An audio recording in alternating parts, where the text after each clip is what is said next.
This is Guam's Tumon Beach at sunset, and you'll find that at sunset there'll be lots of Japanese tourists here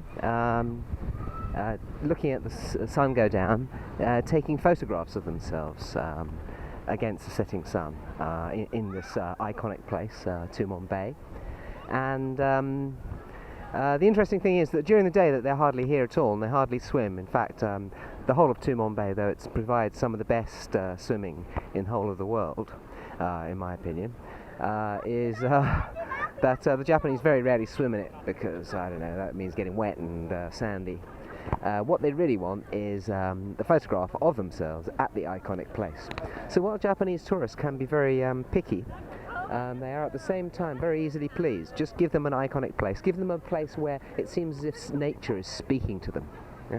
Like there's a heart-shaped rock or stones that look like they're kissing each other, or a sun going down across a bay in a particularly beautiful way that is famous, legendary. And it seems as if the signs, the icons are out there in the world. And by doing this, by getting their sort of rubber stamp, often they collect stamped things at these places, they persuade themselves that signs, including their own name and the name of the place, are exterior, objective things in the world. And by doing that, I believe, they convince themselves that the selfie, the thing that they take there, is non-contradictory, that someone can see and be seen.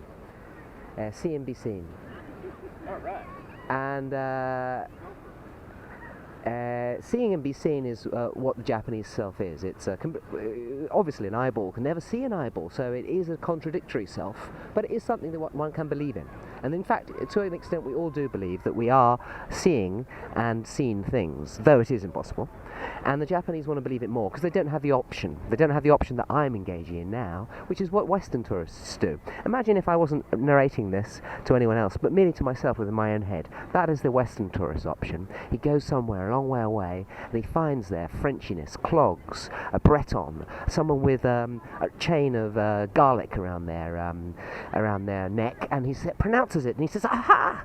Here is something I'd only read about in books, Frenchiness." And by that, in that instant, he convinces himself that the sights, that which he is gazing upon, we all like to gaze, us Westerners, as we pronounce, that which we are gazing upon is out there, in the world. This is what Derrida deconstructed, this attempt to sort of bring the signs in here unsullied and convince ourselves that res extensa, the sights are out there.